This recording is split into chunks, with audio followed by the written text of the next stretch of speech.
Bringing you the top stories from Bonners Ferry to St. Mary's and everywhere in between, this is the North Idaho Prepcast with Ryan Scaggs.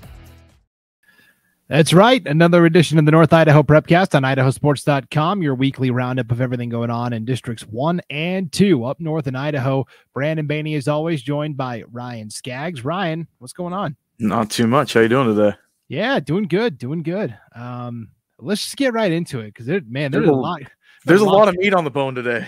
There's a lot going on up north. Hey, I feel like that's going to be an episode title all of a sudden now. It is. You know what? I'm getting the pen out and I'm writing that down right now. A lot of meat on the bone. All right. Hey, Let's backtrack to last week super quick because as we were recording last week's podcast, it was on National Signing Day. Back in the day, it was the only signing day, but now with the early signing period and the waiver period and transfers and all that stuff, it's kind of watered it down a little bit. But the true legit National Signing Day was last week. A lot of athletes up north, a lot of good football players ended up signing, and you kind of have not all of them. That would be, we would be here till 10 o'clock tonight, but you've got some of the big ones. I'm close. Yeah. Close, yes. So yeah, I'll run through, I think, team by team, but obviously you're kind of led by, we all knew Cameron Cope from Coeur d'Alene was headed to Weber State, but a cool signing, a great one, a local one. Cruz Hepburn going to the University of Idaho. They're expecting, I think they're going to try to use him on the defensive side of the ball, which is interesting. And I think that he, if he matures still, he could still probably see some special teams time too, just because he is a threat. He's faster than all get out. So Blake Hill from Lewiston's going to College of Idaho as well. So another, staying in state.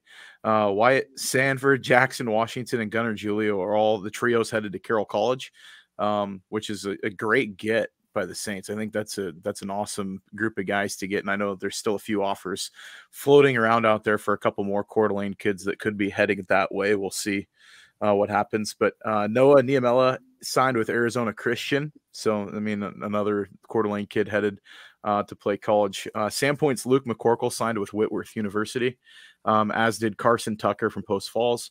Zach Clark, the DB from Post Falls, signed with Montana Tech. Then you had the duo from Mullen St. Regis, Luke Trogdon going to Montana Tech, and Adam Ball headed to Rocky Mountain. Moscow had a couple guys sign with Cody Isaacson, headed to Montana Western, and Leon Hutton's going to go to Dakota Wesleyan. And then kind of rounding out the group is Brody Hasselstrom from Prairie, headed to Eastern Oregon, which I believe is his dad's alma mater, if I'm not mistaken. So pretty cool that those kids get a chance to play at the next level. I don't care what level you're playing, to go on and play college ball is pretty outstanding. And I've reached out to a few kids like Isaiah Griffin, Jackson Berger, Alden Waddington, Austin Portner, Josiah Weaver, Bridger Stevens, and Wyatt Potter. They're still waiting to make a decision. They would like to play at the next level, but they just haven't decided on where. So that's what we've got. Yeah, it's super exciting. Just on the surface level, College of Idaho made a big mistake, I think, letting Brody Hasselstrom go. I did an interview when you were out this fall. You were out sick, and we were having lots of guest hosts. I had Coach Hasselstrom and Brody on as guests on one of the podcasts one week, and they were talking about, we just took our visit to the College of Idaho. We're still kind of looking around, and I don't know what happened. Eastern Oregon came in and gave a good pitch, and it's tough for the Yotes to lose an in-state kid like that. But good job for Eastern Oregon, I guess. Yeah, and I had a couple of relatives that went to Eastern Oregon and played there too. So, I could say the Mounties did all right there with getting their guys. But the Mullen St. Regis duo going and playing Montana Tech and Rocky Mountain between Adam Ball and Luke Trogdon. That's awesome. For a small school, I'd love to see the 8-man guys and Brody Hasselstrom included throw their hat in the mix and be able to play at the next level, because they showed it week in and week out, and getting a chance to go from a graduating class of 12 to playing college football is pretty awesome. So.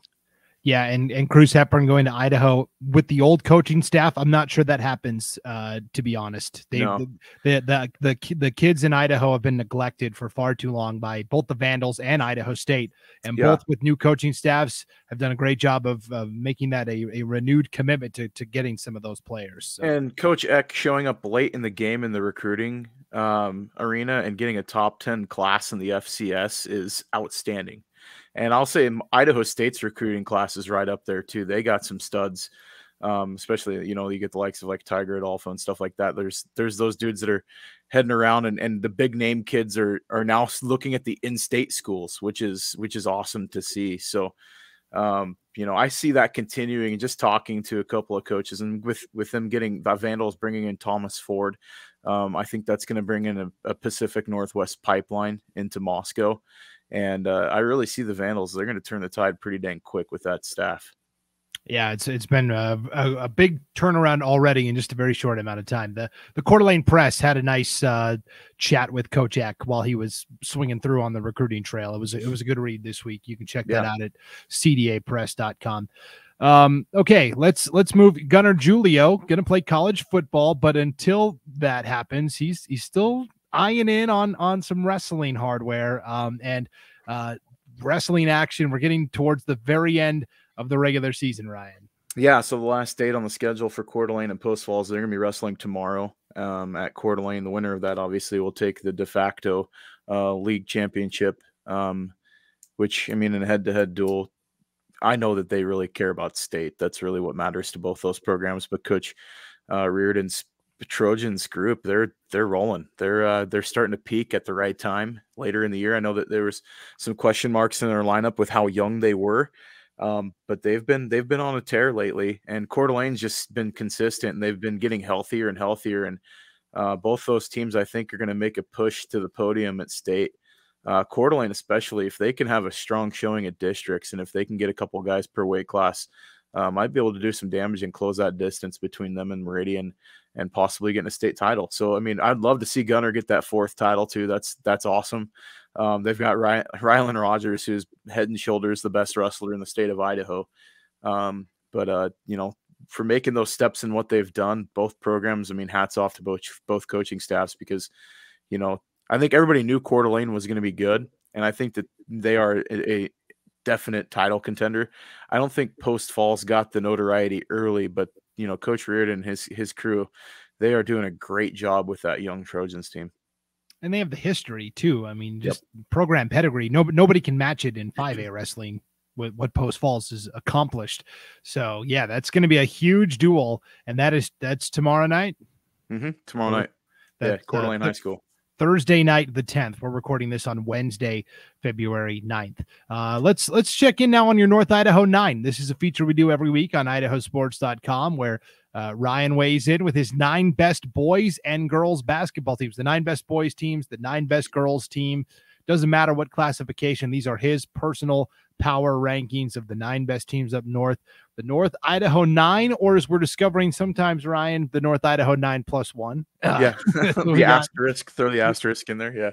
We had that last week, and we have it again this week. Let's take a look. Let's start with boys basketball. We'll wrap up with girls, because there were some big results that happened last night. So yeah, boys basketball. Yeah, Lapway still up number 1 for me. They got a big win over St. Mary's last night. Finally got a game where they could keep the starters in after, most of the way through the 4th quarter. So I say that jokingly, but I'm serious that Lapway's only been playing their starters for about 2.5 quarters a game, the last month of the season. So that's how good this Wildcat team is. But I've got them at number 1. Lake City, I've got it at number 2, even with the tough loss to Lewiston. The gritty Bengals team, they come in at 4. I got Coeur d'Alene at 3. They got the head-to-head over Lewiston last week, and then Lewiston at 4. St. Mary's comes in at 5, so they did drop a couple spots. Nothing against, the Lumberjacks. They're still a great team and still a definite threat in 2A. I just think, that Lapway team, kind of showed a little bit of, they show a lot of, vulnerabilities to everybody that they play. But I've got Moscow at 6, Kamia at 7, Lakeside cracks in at 8 with a big win last night over Logos in a 1-possession game. I mean, we knew that was going to be a good game, and Lakeside showed up and tie between Kellogg and Prairie at 9. Have a really tough time. The Wildcats are on a roll, and Prairie's been consistent. They're ranked. I mean, there's nothing the Pirates are really doing wrong, except for they did suffer a tough loss to Kamia again last week, and then they also got swept by Lapway in the season series. But got to give credit where credit's due. And I look at Lakeside as the underdog, kind of unsung, flying under the radar team because they had so much time off because of COVID, and they've got Vander Brown, who I know that we really like on this podcast. We talk about him a lot. He might be the fourth best player that's not on Lapway's roster. So I would say like Lapway's got the top three players at 1A D1. Lakeside probably has the fourth best guy in Vander Brown, who's averaging well over 25 points a game, and he can just take over. So the Knights are a team to be reckoned with as we get closer to state, but that's my my North Idaho 9 this week. Yeah, it looks really good. And that 1A D1 race is going to be fascinating in terms of Lapway is so far ahead of the field at this point. Yep. If they don't win state, like something went horribly, horribly wrong. Like this is an all-time historic team.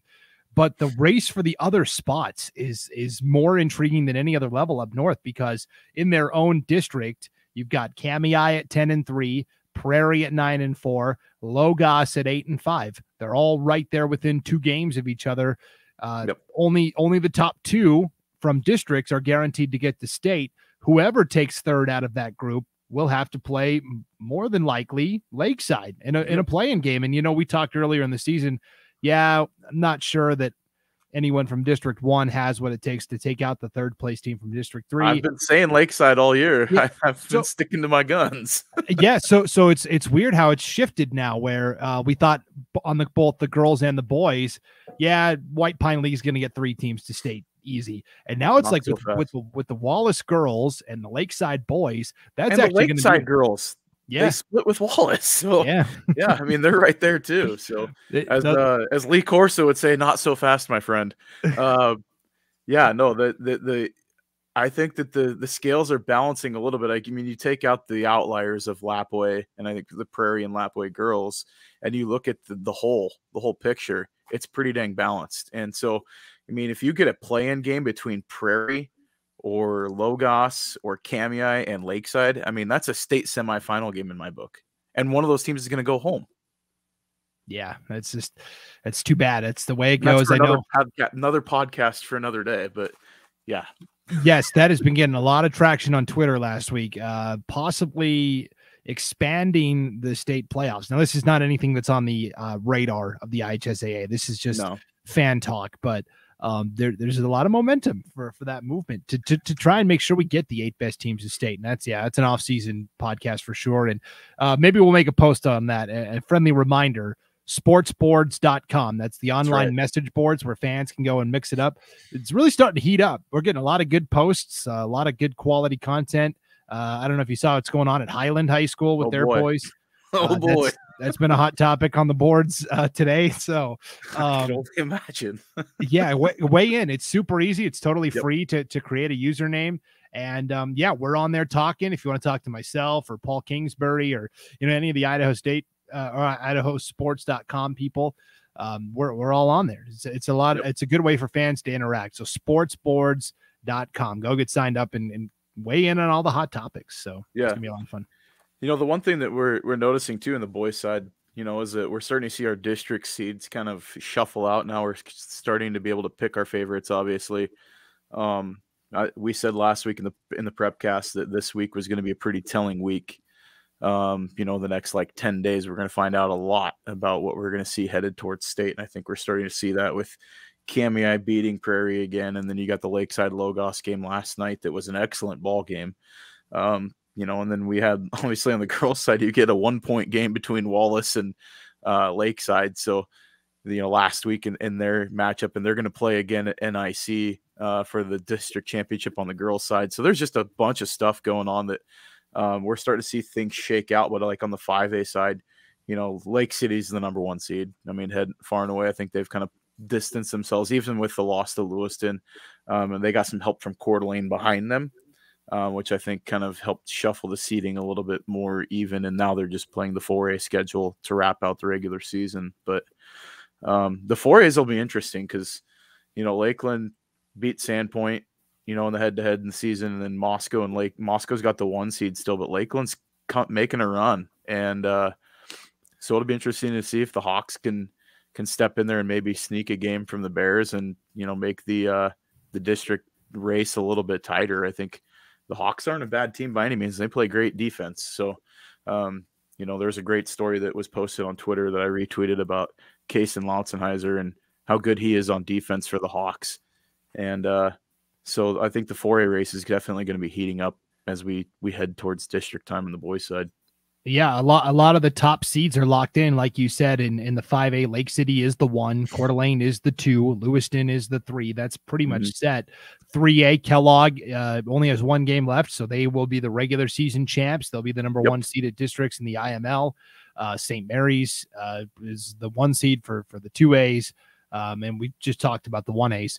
For the 4A race, Ryan, I think it's going to come down to the regular season finale for Moscow. So we're at the point now, because it's the combined 5A 4A Inland Empire League.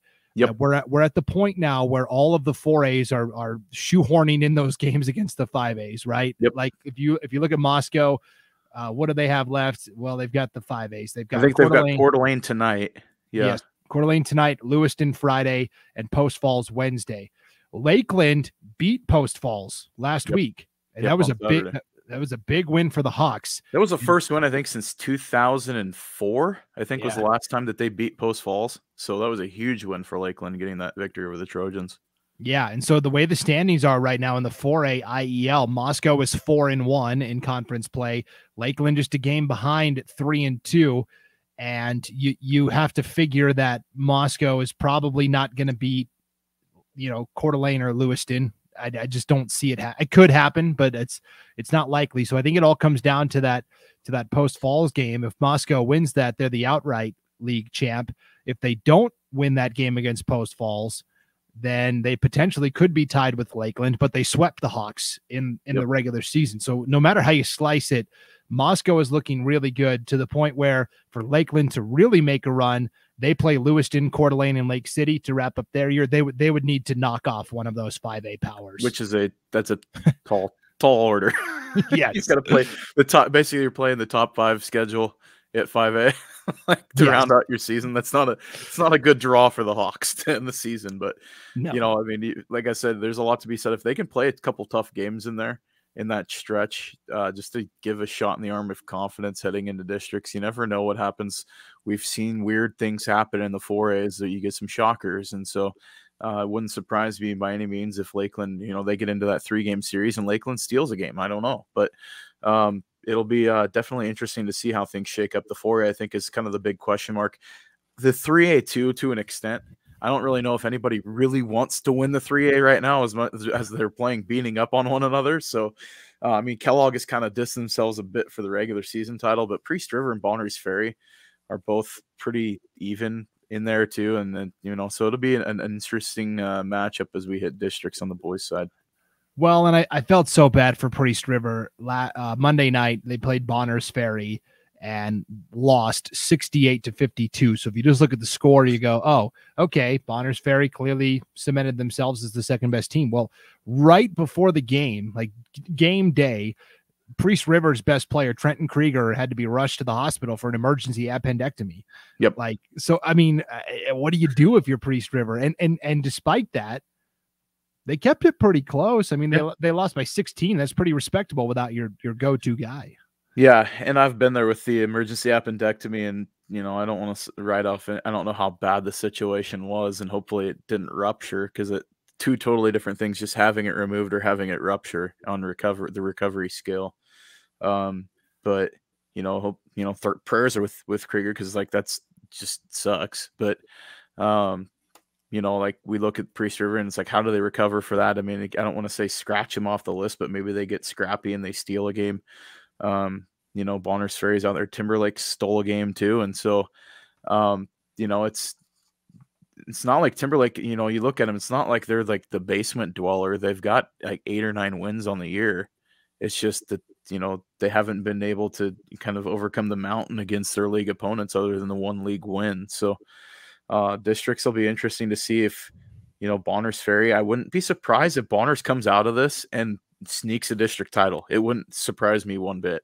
I mean, the Badgers are a good team, and especially if they can get hot down the stretch and can shoot from outside, I think they'll keep themselves in the game. Well, we talked about going into the season. It's kind of like the old NFC South used to be, where there was a different division winner every year, right? The last 3 years, it's been Timberlake, it's been it's been Timberlake, it's been Priest River, it's been Kellogg, and so you would say, okay, next up in the batting order, it's Bonners Ferry, right? They've had 3 different representatives at state the last 3 years, so it's the Badgers' turn, I guess. So that'll be a lot of fun to watch for sure. Yeah. Girls, huh? What's that? I said we can go talk about the girls now because there's a lot there.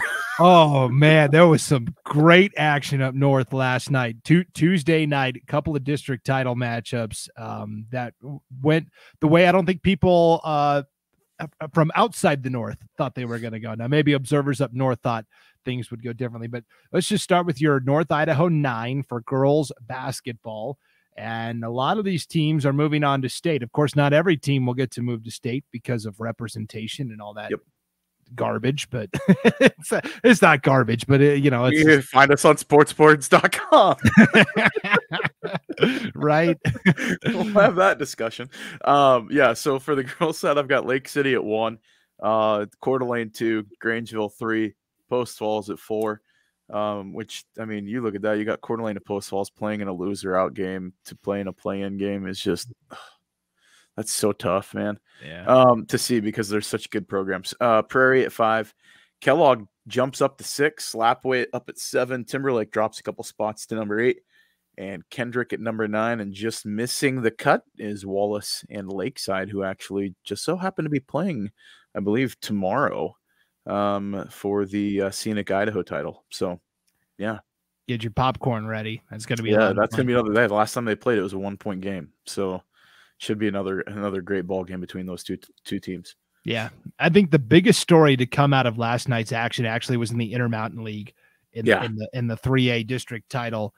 Just the manner in which they did it, too. Like, yeah. So earlier this year, we talked about Timberlake had that 42-game IML win streak. I mean, they had just have dominated the league for several years now. And Kellogg got him in overtime and snapped that 42-game win streak. Now, Timberlake still got the number 1 seed at districts based on the tiebreaker. And Kellogg was the 2 seed, but they both won their first round games, moved into the district championship. And last night, Kellogg put everybody on notice.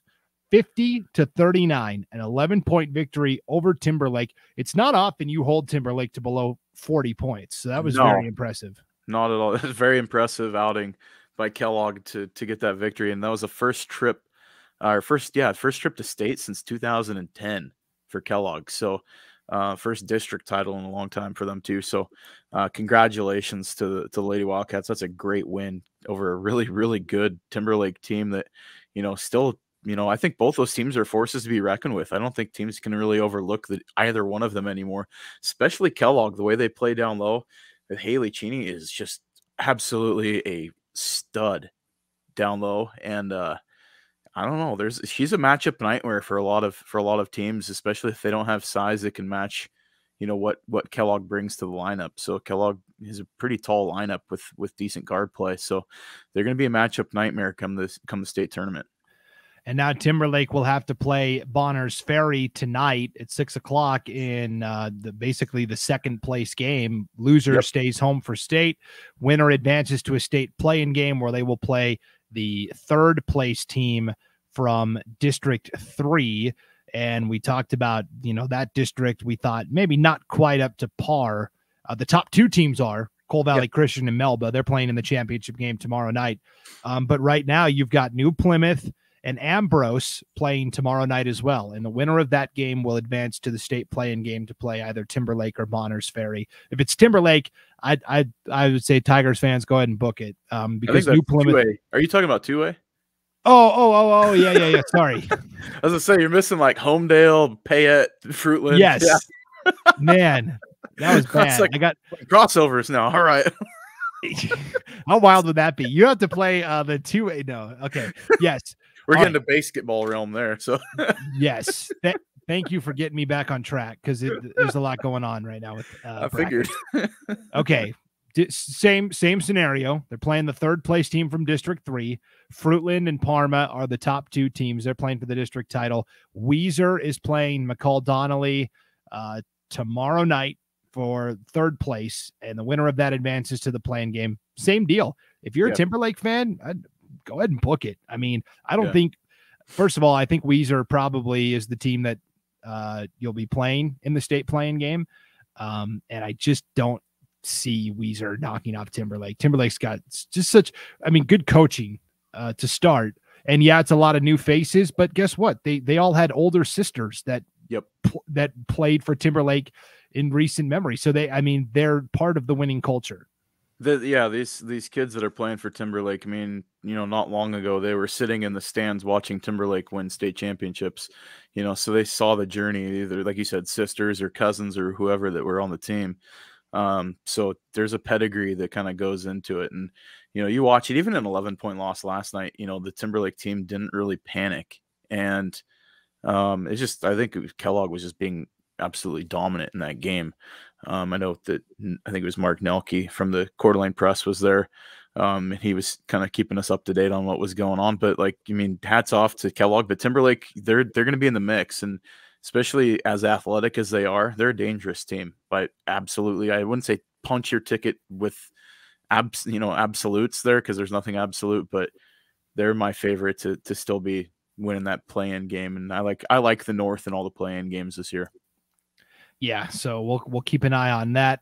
The other big story that came out last night was at the 5A level. Certainly, fans of the North Idaho 9 will notice there's a new number 1 team this week, and that is because Lake City defeated Coeur d'Alene in a very entertaining district championship game, 63-57. And so Lake City gets the auto bid to state, and now you've got Coeur d'Alene having to turn around and play Post Falls Thursday night. Winner gets to go to a play-in game, and whoever wins that game, I think, absolutely rolls in the play-in game. It's going to be against either a Waihe or Rocky Mountain from District 3, and whoever gets there advances to state. But this is the game. This is where it's hard for me to imagine Coeur d'Alene with Skylar Burke and Maddie Simmons and Nicole Simmons coaching and all of the talent they've had this year to not make it to state just makes me sick. And same for Post Falls. Post Falls has also had a very great season, but this is it. It's do or die time right now. Yeah. This is where I'd love to see the 16 team with that first round, loser out play-in game. I'd love to see that, because you get some of these teams like Post Falls on a neutral court against a District 3 number 3 team, or so, or go District 5, 6, number 2 or number 3. I would love to see that game, just because I think you would get the best 8 teams to state in that situation. And I think the North realistically has, I would say the top 6, 3 of the top 6 teams in the state. Post Falls is a good team. And to see one of these 2 teams going home and not playing in the postseason is it's kind of, I don't want to say crushing, but it kind of leaves a bad taste in your mouth, because it's better than that. It's you think that there should be better opportunities to level that playing field. But, the system is what it is, and you have to play within the guidelines and the rules that were voted on by coaches at one point in time, to use these max preps rankings for the seedings. But each league gets X number of bids. It's tough, but the 1.5 for the North, I think, is kind of an insult. I would love to see a 2-team automatic bid. And then maybe the 3rd seed plays a play-in game if that was a better situation, but that's not how it works. But yeah, Lake City last night in that win was an awesome win for that team. And Coeur d'Alene, I don't think either team really showed a weakness in that game. And this is the 3rd time they played each other this season, and every time it's offenses go bananas in that game. And this time it was just Lake City getting a little bit more streaky from beyond the arc, and that was the difference in the ball game. Lake City was able to shoot the lights out from 3, and that was the kind of the difference maker. And hats off to Kendall Pickford, and the lone senior on that roster getting to state with that Lake City team is absolutely awesome. So congrats to the T-Wolves on their district title, and I think that they they do have to be taken a deep look at as the favorite for state right now. Yeah, that's right. They won the girls soccer title earlier this fall, and now they're back in the mix in girls basketball, doing a tremendous job. Okay, Coeur d'Alene and Post Falls played twice this year. The first matchup was pretty good. Coeur d'Alene won 58-53. The rematch in late January, Coeur d'Alene won going away 51-33. What do you see? Do you see a close matchup like the first game, or do you see a more decisive game? And does Post Falls have a chance? They're 0-2 against Coeur d'Alene this year. I had that first game on Idaho Sports, and in that first matchup, I was impressed with the guard play from Post Falls, and they played really good on defense. Coeur d'Alene countered in that second game and really shut down the second chance points from the Trojans, and they just clamped down on defense and forced a lot of turnovers. And that was so I look at Coeur d'Alene coming into this game. I got to be honest, I think Coeur d'Alene beats them by 20, and that's nothing against Post Falls. I think that's just the nature of Coeur d'Alene right now, is that they're going to play like the bear that's been poked coming out of hibernation. And they didn't sleepwalk through that game last night because it was a 63-57 girls basketball game. That's crazy banana scoring. So like, it's not like nobody was paying attention for that game. That was just, I think, a better effort by Lake City down the stretch to close that one out. But I think Coeur d'Alene comes into this one with a chip on their shoulder. They're going to prove something with an axe to grind. Like I wouldn't want to be Post Falls in that game, just because I think Coeur d'Alene, with so much at risk and at stake, Post Falls has kind of been coming away a little bit this year with playing with like house money. Like, not a lot of people were counting on them to win the league championship to start the year, and they really came out like gangbusters and had a great year. So, Coeur d'Alene coming down the stretch, I pray for the Trojans a little bit, because I think Coeur d'Alene's gonna take it to them. No offense to Post Falls, they're a great team, but yeah, Coach Simons and that team, no thanks. Yeah, it's going to be a fun one, and that will be on Thursday night, 6:30 at Coeur d'Alene High. Yep. That'll be a good one. Okay, real quick, let's get everybody caught up on what else is going on in districts. 4A, Inland Empire League. Lakeland went to Moscow, the 3 seed. Now, we say 3 seed, 2 seed. All these teams were jumbled together. It's a coin flip. It was literally a coin flip. So what happened? Sandpoint won a coin flip with Moscow, and then Moscow won a subsequent coin flip with Lakeland. Is that how that works? Something like that, yeah. And there was multiple coin flips involved. So Lakeland drew the 3 seed. Mind you, Lakeland split with Sandpoint in the regular season, and I think they split with Moscow in the regular season too. So like, nobody had the outright title. It was just for seeding alone. So Sandpoint is the de facto number 1 seed and gets to host the best of 3 between them and Lakeland. Game 1's tonight. It's going to be interesting. I think nobody knows. Like, I look at Lakeland, and they were sleepwalking in the first half of that Moscow game, and then woke up. And, Addie Kiefer went off for 20 in that game. I think Lakeland probably, I don't know, if you go athlete on athlete, I don't want to get in trouble for saying I like Lakeland. But you're not going to get in trouble. Nobody's going to get you in trouble. Nobody cares. Okay. But you can have an opinion. That's fine. If we're going coaching, I like Sandpoint. I think they've got a great coaching staff, and they've been playing really good ball at times during the year, but it's the kind of the roller coaster. I think Lakeland's starting on an upward rise late in the season. And so I'm going to take the Hawks in a sneaky appearance to state. All right. And in terms of coaches, man, Will Love for Sandpoint and Steve Seymour, who's been at Lakeland a long time, has won a lot of ball games with the Hawks. Two very experienced individuals that have a wealth of knowledge of the game and know each other very well too. But I like Addie Kiefer. And what she brings to the table for the Hawks, and being able to take over a game, especially when it matters. She kind of willed her team to victory, and that was, the decisive factor in the fourth quarter for Lakeland. Yeah. This wasn't on our original rundown, but I did want to mention, you mentioned Addie Kiefer real quick. Big news last week was Tim Kiefer. Her dad, yeah. Stepping down from being the Lakeland football coach.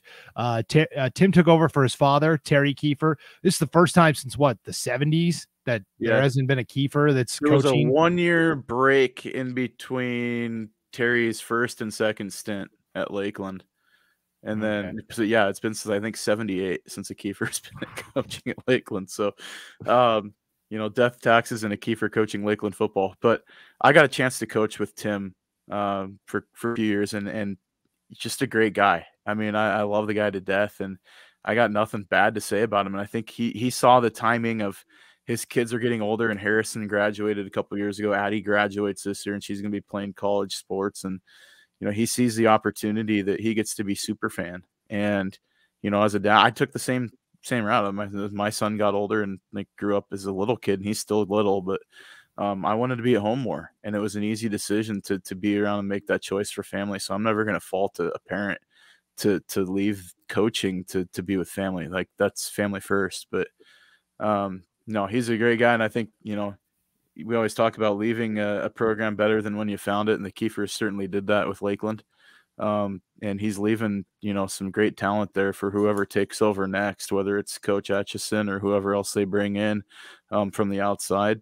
They're going to be in good hands. I trust that staff and their hiring process between Trent Derrick, the principal, and Matt Neff, the athletic director.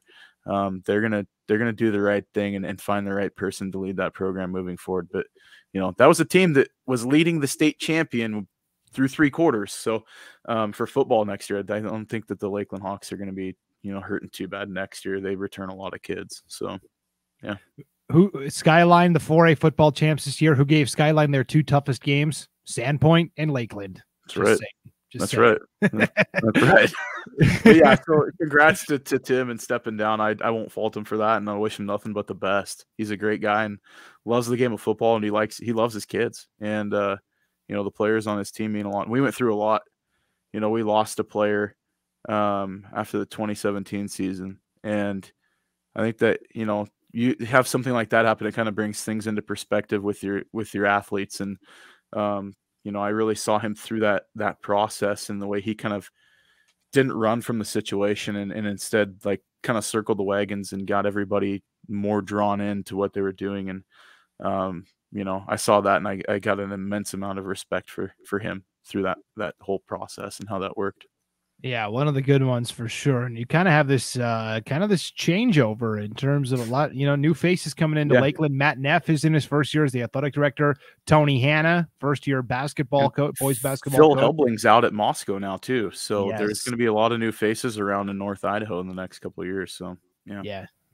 Nobody wanted it. Nobody wants to play Sandpoint. That's how I read that. Ryan Knowles can take credit for everybody leaving. We're kidding, of course, but I'm going to tag him in this post, by the way. You should. You should. That's funny. Okay, real quick, let's wrap up the rest of the girls basketball districts. We'll get back on track here. 2A Central Idaho Conference. Orofino won the play-in game over St. Mary's pretty easily. They'll play Grangeville now in the best of 3. I don't see Grangeville losing. They're going to go to state and now possibly will have the chance at the number 1 overall seed based on the Max Preps rankings. So that's pretty exciting there. 1A D1, Wallace won the playing game over G Prep, Genesis Prep. And now it's Wallace and Lakeside for the district championship tomorrow night, 5:30 at North Idaho College. And the winner of that advances to a play-in game against the 3rd place team from the White Pine League. Lapway and Prairie will play for the championship, so they both have already solidified their spots at state. I'm sure that shocked everybody. Lapway and Prairie have combined to win, what is it, the last 5? 1A D1 titles. You look at the Max Preps rankings, and Lapway could realistically lose this game and get the number 1 seed at state. It's just, to me, I'm like, okay. Right. And so here's the big news. The championship game is tomorrow night, but the 3rd place game took place last night, and Clearwater Valley defeated Troy 46-41. So CV has advanced to that state play-in game where they will play either Wallace or Lakeside. I got to tell you, CV, I don't know. They really struggled against the upper echelon teams in their league, like Lapway and Prairie. And so that maybe gives me a little confidence for a Lakeside or a Wallace. Yeah, I like the Lakeside Wallace winner in that game for sure. I think that the North gets the bid on both the girls and the boys. when I say the North, I mean the Scenic Idaho Conference gets the bid in both the boys and girls in a play-in situation this year. I like both those programs. Wallace is tough. They're gritty. So is Lakeside. They've been kind of flying under the radar all year, and then down the stretch have just been absolutely, smoking hot. And getting a 1-point win at Wallace was a huge win. So, coming in down the stretch for state, I like either of those teams against Clearwater Valley, and that's not a shake to the Rams at all. But it's just I don't think that they had the same scheduling, and the Rams, when they played the teams that they're supposed to be close to, they got kind of beat up a little bit against, like you said, the upper echelon. But the other team that's kind of sneaking around out there is the Clark Fork team. It'd be interesting to see what happens there. Let's talk about that 1A D2. Last year, the district tournament was a winner-take-all showdown between Clark Fork and Mullen. Mullen won that game, got to state for the first time since 1986. Same deal this year. It was a one-game winner-take-all battle. It was Clark Fork against Kootenai this time, and Clark Fork wins 51-30. The Wampus Cats move into the state play-in game where they will play the third place team from District 2, the White Pine League. That's still to be determined. The district championship game will be tonight, Wednesday, February 9th at 6 p.m. Number 1 Kendrick against number 2 Deary. I like Kendrick there. Yep. And then Deary would have to turn around and play Nez Perce in the third place game, and the winner of that would move to the play-in game against Clark Fork. So a lot to be decided there. Yeah, only 8 miles separate the two teams between Kendrick and Deary on Highway 3, and that's going to be a good ball game between those two programs. And I like the Tigers in that one. Obviously, we've been picking them a lot this year. They've played a tough kind of back end of their non-conference schedule too, like drawing Grangeville and Prairie, just to really kind of test themselves and see where they're at. And obviously took a few losses there, but Kendrick is a good team, and they're battle tested. Deary has been kind of sneaking in under the radar later in the year. They've been kind of coming into this game on a roll. In a play-in game, Nez Perce, Clark Fork, Deary, Clark Fork. I like Deary over Clark Fork, but if it was Nez Perce, I like Clark Fork over Nez Perce. But that's just how I go. Yeah, a lot to be decided still there. And Kendrick, man, it drives me nuts. All these media people that vote in the polls each week. Kendrick was like 4th in the poll, and I'm the only person voting Kendrick 1.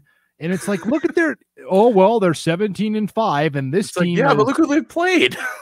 They've lost to Grangeville twice. Okay, Prairie the number twice. The number 1 seed in 2A, the number 1 seed in 1A. Like, okay, let's.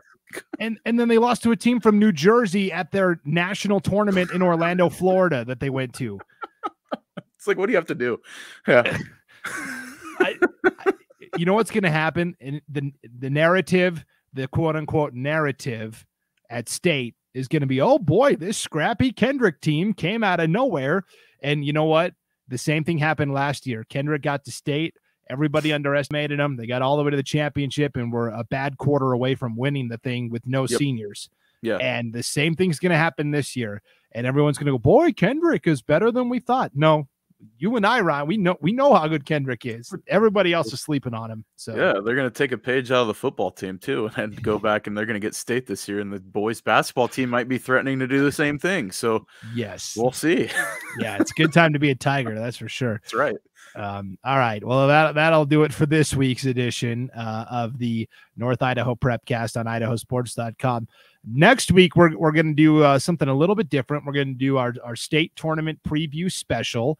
This is something we do live. So we're going to do a live stream Tuesday night on all of our social media, Twitter, Facebook, our YouTube channel, where we are going to bring on the play-by-play broadcasters that are going to be broadcasting for IdahoSports.com at all the different state tournaments. So, we're going to start at 7 o'clock with a 5A preview. 7:15 will be the 4A, 7:30 3A, and we'll move on through talking to. So, Ryan, you got the week off next week. We're going to just take this state tournament preview, and we're going to populate it into all of our podcast feeds.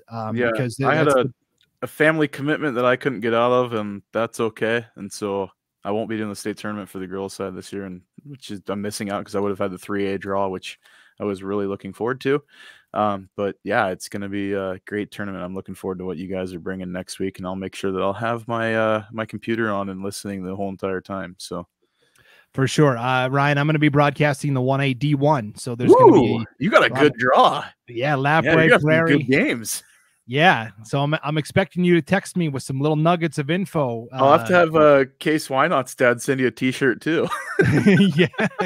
yeah, for sure. It's gonna be a lot of fun. So you're gonna see some new faces and hear some new voices next week on the North Idaho Prepcast, but we'll be back with Ryan the following week to talk about state wrestling, which is gonna be awesome. So I'm looking forward to that one. Absolutely. Yep. Yeah. All right. Well, thanks for tuning in to the North Idaho Prepcast. Enjoy the competitions this weekend, everybody. For Ryan Scaggs, I'm Brandon Baney. We'll see you next time on IdahoSports.com.